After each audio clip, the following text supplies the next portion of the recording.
So doing the next round of upgrade and such for the Sequoia here. See, I got some front coilovers and CVs yanked off, along with most of everything other than my lower ball joint, which is relatively new and OEM, so nobody freak out. And my lower control arms, which is still the original OEM one, and everything's fine with the bushings. So at some point I'm going to replace this to a uniball, and I'll probably do the lower control arm at that time. But a couple things just wanted to point out here real quick. So before I put everything back together, first off, I did upgrade my bump stops. I went to a Perry Parts, just to get clearance at full compression with the larger tires. I'm going to be rolling up to just a true 33, like a 33 and a third. Just a small bump up from 285s to 295s, so that's as big as I'm willing to go. But this is prudent to do this. So these are actually on a little different route. It's about a 3/4 inch height increase, or if you want to say 3/4 inch less compression than stock. However, these are for a 4Runner.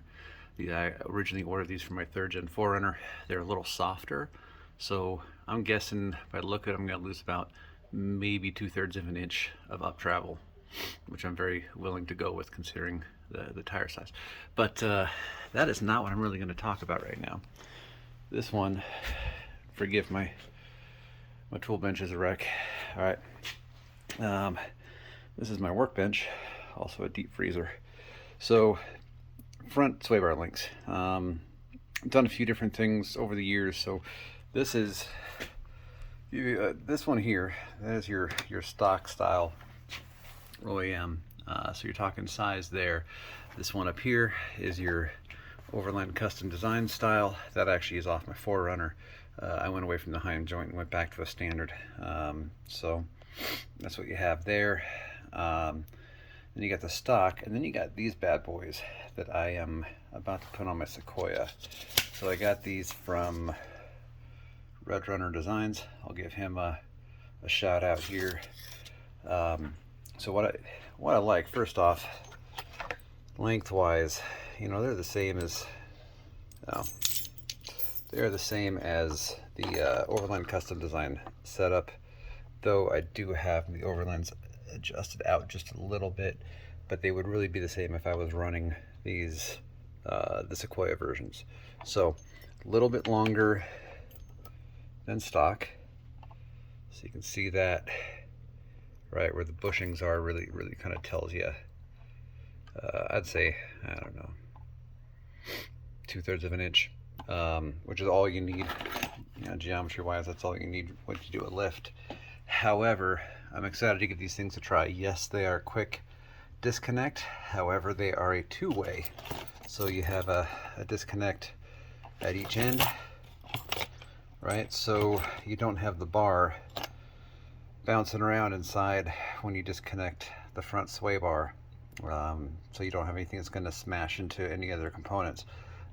So we can completely remove this when you want to disconnect the front sway bar and roll with it. So I'm going to put them in and then play with them a little bit, make another video just to show you guys what I think. But so far they look great. Thickness, not quite as thick as the Overland Custom Designs, thicker than an OEM, and some decent bushings came with it. Everything looks pretty solid and well made. Played with them a little bit, but super stoked to give these things a shot. And you'll disconnect the front sway bar, leaving the rear, which with the Toyota IFS should give me the most amount of articulation. So anyway, I'll do a follow-up video once they're on, let you know how it looks. All right, so I got the sway bar link in. It was super easy to put in. So again, Red Runner Designs. It's been a little while since I made the last video, so if I repeat a couple things, don't hold it against me. The way it comes off is quite simple, right? I'm gonna try to hold this.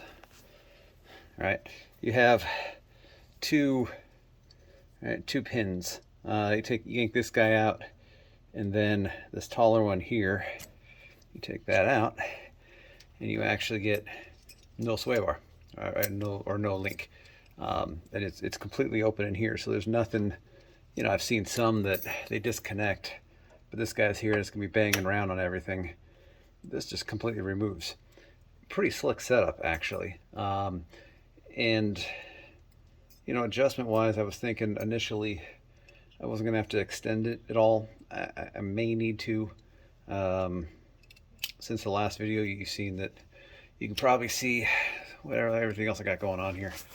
Um, so I got a new boots, new tie rod ends, and then I think I already had the bump stop from Perry Parts. That's a Dobinson IMS. So we went up a little bit, but it actually kind of proves the whole reasoning for needing this. So if you check this out, here I am. Sorry, doing this by myself. No boy here right now. That doesn't even reach.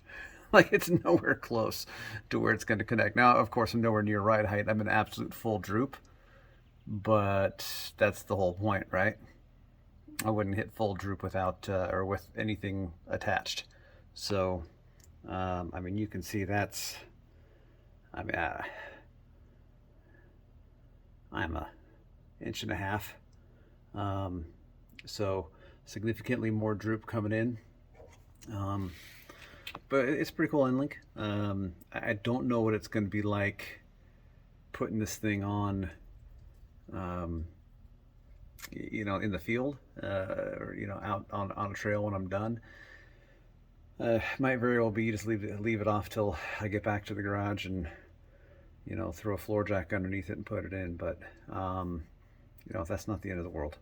These things, again, they're so big and tall that for freeway driving, daily driving, and driving to where I'm going to be off-roading, which in Colorado sometimes it's a 7-hour drive at freeway speeds, right? Going over the Rockies and getting from where I am down to the San Juans, or you know, we're heading out towards Moab or something. I want a sway link or a sway bar link for that.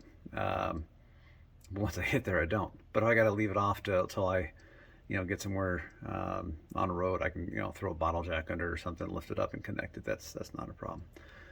Anyway, pretty excited about that. I'm gonna do another video here in just a second.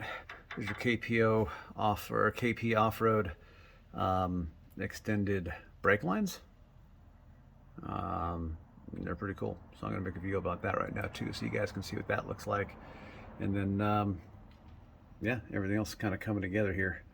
I'm at the point of putting everything back on and putting it together. So I think that's about it.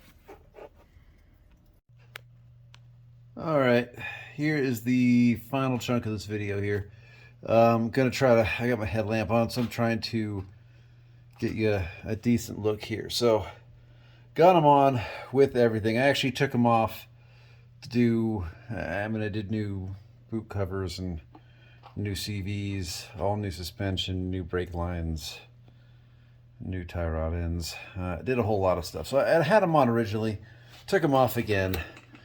The video said it's easiest to put them on when the tires are on. Well, one thing, just a heads up if you get these things, and right now I'm recommending them, but man, you need to adjust the height. You see that there? If the height is not correct, they will not line up. And in fact, I could not initially get them to line up with both sides being the same height. Once I actually had them connected on the other side, I took this top clip out and then simply used a wrench to expand it a little bit higher, then put the jam nut back in place as far as tightening it, and it worked great. So right now, I mean, they're holding up well. They look, again, they're heavy duty compared to stock. Got a you know, Heim joint type setup at the bottom there, which is really nice. They quick release very nicely, come out, and again, I like the fact that it basically keeps everything out of play. I don't even think you need to tie the sway bar up to keep it out of the way of anything, because there's so little there. I was kind of playing with it, and nothing really hit anything. The only thing you might be concerned about is this section right here hitting that boot, but that's that's pretty minor. No rough edges, pretty easy to do. So overall, pretty happy with them. Here's the thing, my only complaint at this point: the two sizes are like a 5/8 and 11/16. So they're SAE. My entire tool bag that I usually take on the trail is metric because I drive a Toyota. So everything is metric.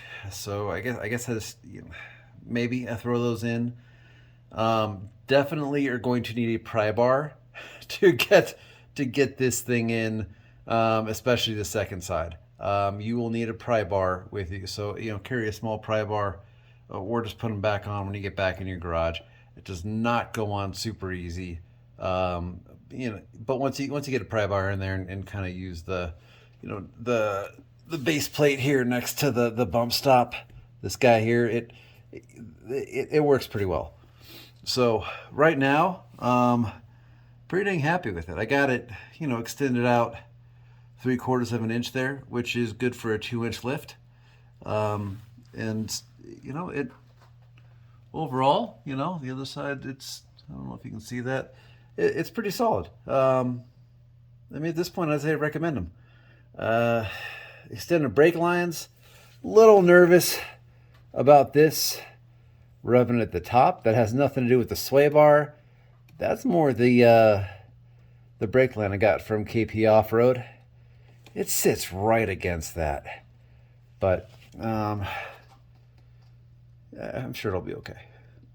Let's hope anyways. When I get flex, I was kind of playing with some flex ramps earlier. Also threw some new tires on, so I was kind of playing with it, making sure it didn't have any rubbing, and the pinch welds are okay, which it is at full flex. And it didn't seem to be much of a problem, but we'll see. Anyways, at this point, I recommend them. I'll post another video if something goes horribly wrong and I have a catastrophe somewhere on the trail or something. But right now, Red Runner Designs quick disconnect links. Get a thumbs up.